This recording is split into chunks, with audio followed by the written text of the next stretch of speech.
Hello friend, हम पढ़ रहे हैं सुप्रीम कोर्ट। सुप्रीम कोर्ट, इससे पहले हमने सुप्रीम कोर्ट की स्थापना पढ़ी थी आर्टिकल 124 वन के तहत सुप्रीम कोर्ट की स्थापना।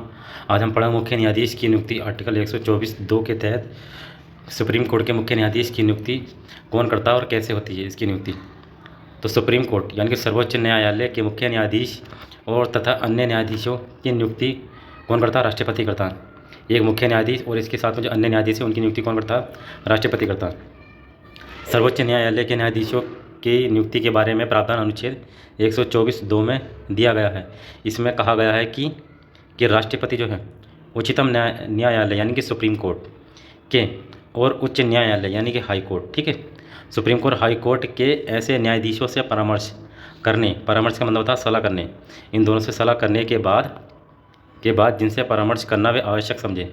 राष्ट्रपति जिनसे आवश्यक समझे, जैसे सुप्रीम कोर्ट हुआ और हाई कोर्ट हुआ, इन दोनों के न्यायाधीश, इनसे जो राष्ट्रपति आवश्यक समझे, जो ऐसे न्यायाधीश हैं जिनसे ये समझे इन दोनों से सलाह लेना उचित होगा तो उनसे ये सलाह लेगा राष्ट्रपति। उच्चतम न्यायालय के प्रत्येक न्यायाधीश को नियुक्त करेगा, ठीक है नहीं, यानी कि हाई कोर्ट के न्यायाधीश और सुप्रीम कोर्ट के न्यायाधीश से परामर्श लेने के बाद राष्ट्रपति सुप्रीम कोर्ट के मुख्य न्यायाधीश को नियुक्त करेगा, ठीक है नहीं।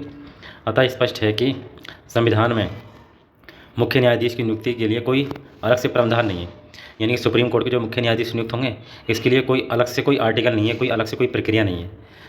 फिर क्या होगा? प्रत्येक न्यायाधीश की नियुक्ति के लिए एक ही प्रक्रिया दी गई है। वो क्या है? संविधान के लागू होने पर प्रक्रिया से हटकर उच्चतम न्यायालय के वरिष्ठ न्यायाधीश को मुख्य न्यायाधीश के पद पर नियुक्त किए जाने की प्रथा विकसित हुई है। यानी कि सुप्रीम कोर्ट के मुख्य न्यायाधीश को यदि नियुक्त किया जाएगा तो वो वरिष्ठ न्यायाधीश को नियुक्त किया जाएगा, वरिष्ठ, ठीक है नहीं। तो जो वरिष्ठ होगा उसी के आधार पर, और ये प्रक्रिया अब तक चली आ रही है, लेकिन बीच में कुछ मिसअंडरस्टैंडिंग हुई थी जिसके बारे में हम आपको बताते हैं। जैसे 1973 तक निर्बाध रूप से चलती रही प्रक्रिया, सिवाय न्यायमूर्ति एक, फिर उसके बाद में जफ़र इमाम आए। जफ़र इमाम को छोड़कर, क्योंकि ये लकवे के शिकार हो गए थे, इसीलिए इनके स्थान पर बीबी गजेंद्र गढ़कर को मुख्य न्यायाधीश नियुक्त किया गया था। फिर एक मामला आया सन 1973 में, केशवानंद भारती मामला।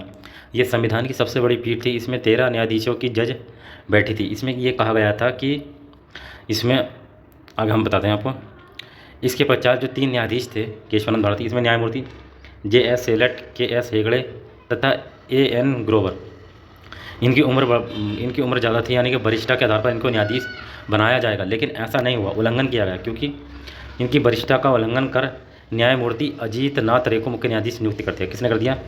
MS सीकरी ने। वैसे तो न्यायाधीश इनको बनाना था JS सेलट, KS Hegde, AN Grover, क्योंकि इनकी उम्र ज़्यादा थी, वरिष्ठता के आधार पर न्यायाधीश बनाया जाएगा, लेकिन ऐसा नहीं हुआ था, वरिष्ठता का उल्लंघन कर दिया और अजीत नाथ रे को मुख्य न्यायाधीश इसमें बना दिया। तो फिर 13 न्यायाधीशों की एक पीठ बैठी संविधान की, जो अब तक की सबसे बड़ी संविधान की पीठ ने इस मामले में सरकार के विरुद्ध निर्णय दिया और कहा कि तीनों वरिष्ठ न्यायाधीशों ने अपने पद से त्यागपत्र दे दिया है। सरकार ने अपने इस कदम के लिए विधि आयोग 1956 की रिपोर्ट का तर्क दिया और उसमें कहा गया कि सुप्रीम कोर्ट के मुख्य न्यायाधीश की नियुक्ति जो है केवल वरिष्ठता के आधार पर नहीं की जाएगी। अगर उनकी नियुक्ति करना है तो न्यायाधीशों के गुण और उपयोगिता, यानी कि उनकी एजुकेशन के आधार पर की जानी चाहिए। ये बात इसमें इन्होंने कही थी विधि आयोग सन 1956 की रिपोर्ट के तहत। लेकिन फिर होता क्या? इस अपवाद को दोहराते हुए 1977 में न्यायमूर्ति AR खन्ना इनकी वरिष्ठता का उल्लंघन कर न्यायमूर्ति MH बेग को भारत का मुख्य न्यायाधीश नियुक्त कर दिया। किसे नियुक्त कर दिया? MH बेग को। और बनाया किसे जाना था? AR खन्ना को, जो उम्र में बड़े थे, इनको बनाना था, लेकिन इनको ना बना करके MH बेग को भारत का मुख्य न्यायाधीश बना दिया, जो उम्र में बड़े नहीं थे, ठीक।